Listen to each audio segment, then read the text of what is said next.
Hello दोस्तों, आप सभी का स्वागत है मेरे यूट्यूब चैनल पैरामेड टॉपिक पे। मैं हूं शेष मणि पांडे। अगर आप पहली बार मेरे यूट्यूब चैनल पर विजिट कर रहे हैं तो आपसे रिक्वेस्ट है कि चैनल को सब्सक्राइब करें और बेल आइकन को दबा दें ताकि नोटिफिकेशन आप तक सबसे पहले पहुंच सके। आज के इस वीडियो में हम डिस्कशन करेंगे ब्लड के बारे में। इसे हम थ्री पार्ट में समझेंगे। पहले पार्ट में हम ब्लड के बारे में जानेंगे। दूसरे पार्ट में ब्लड क्लॉटिंग यानी रक्त का थक्का कैसे बनता है इसके बारे में जानेंगे। और तीसरे पार्ट में हम ब्लड ग्रुप के बारे में समझेंगे। तो आइए सबसे पहले हम ब्लड के बारे में जानते हैं। ब्लड जिसे हिंदी में रक्त या खून, उर्दू में लहू कहते हैं, और ब्लड की स्टडी को सेरोलॉजी या हेमेटोलॉजी कहते हैं। सबसे पहले हम ब्लड की कैरेक्टरिस्टिक्स देखते हैं, कैसा होता है ब्लड का नेचर। ब्लड एक नेचुरल कोलाइड है। कोलाइड का मतलब ऐसे लिक्विड से होता है जिसे अगर हम किसी कपड़े या अन्य विधि से छानते हैं तो वह पूरी तरह से फिल्टर नहीं हो पाता है। उसके कुछ पार्टिकल्स पूरी तरह से छन नहीं पाते। जैसे कि चाय गर्म करने के बाद जैसे छानते हैं तो चाय की पत्ती अलग हो जाती है, या फिर उदाहरण के तौर पर हम दूध को छानते हैं तो उसकी मलाई ऊपर रह जाती है। तो इस तरह के लिक्विड को जनरली कोलाइड कहते हैं। तो ब्लड हमारा एक नेचुरल कोलाइड है। दूसरा लक्षण इसका, ब्लड एक कनेक्टिव टिश्यू है। कनेक्टिव टिश्यू इसलिए कहते हैं क्योंकि ये कनेक्ट करता है पूरे ब्लड को सारे अंगों से। तो इस तरह से ये एक लिक्विड कनेक्टिव टिश्यू, तरल संयोजी ऊतक भी कहा जाता है। हमारे रक्त का पीएच कितना होता है, तो हमारे ब्लड का पीएच 7.4, मतलब स्लाइटली बेसिक, मतलब हल्का क्षारीय होता है। अब हम जानते हैं इसका वॉल्यूम कितना होता है। मेल में इसका वॉल्यूम 5.5 लीटर और फीमेल में अप्रॉक्स 5 लीटर होता है। अब ये फीमेल में कम क्यों होता है, इसके इसके पीछे का कारण हम जान लेते हैं। फीमेल में आमतौर पर हीमोग्लोबिन मेल के कंपैरिजन में थोड़ा कम होता है, और हीमोग्लोबिन ही आरबीसी का निर्माण करता है। इस वजह से थोड़ा कम होता है फीमेल में। आगे हम जानते हैं फॉर्मेशन ऑफ ब्लड। हमारे रक्त का निर्माण कहाँ पर हो।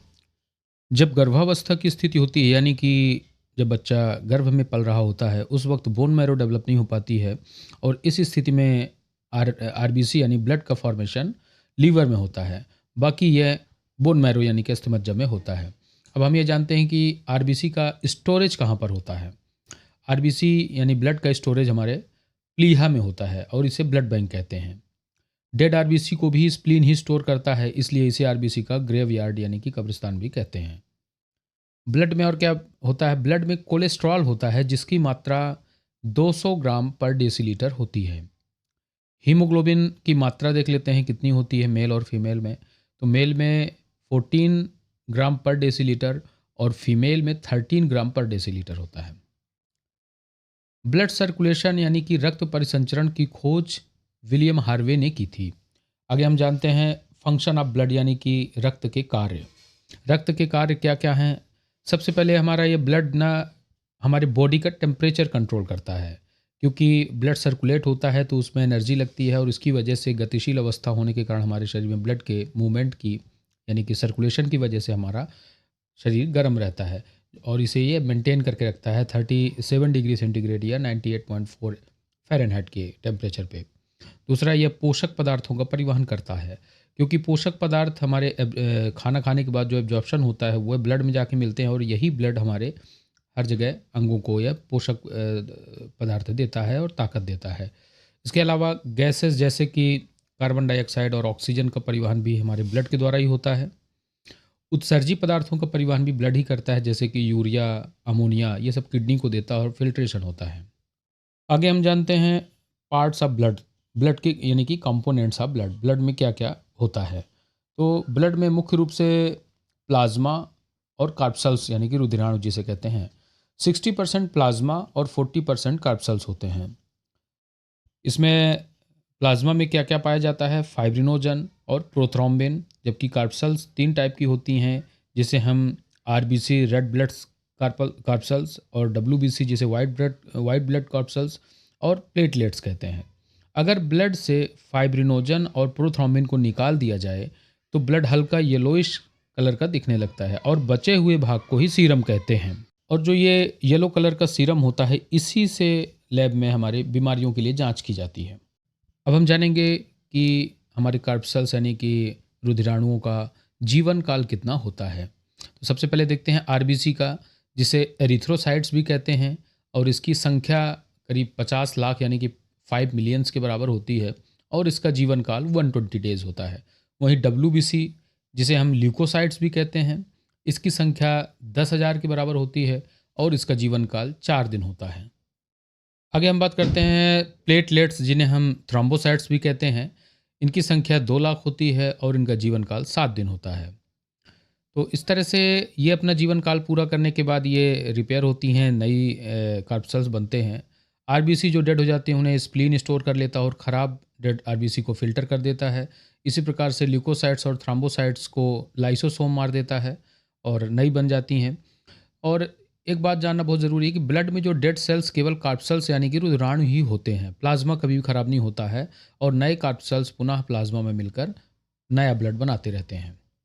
आगे हम जानते हैं आरबीसी, डब्ल्यूबीसी और प्लेटलेट्स की आकार एवं संरचनाओं के बारे में। तो सबसे पहले हम देखते हैं आरबीसी। आरबीसी जिसका आकार बाई कॉन्केव यानी कि गोल और अंदर की तरफ चपटा होता है और ऊंचाई में ऑक्सीजन को डिसॉल्व करने की क्षमता इसमें घट जाती है, इसलिए ऊंचाई में इसका आकार भी बढ़ जाता है। लाइसोसोम और केंद्रक आरबीसी में नहीं पाया जाता है। डेड आरबीसी स्प्लीन में स्टोर होती है और फिल्टर होकर किडनी को दी जाती है।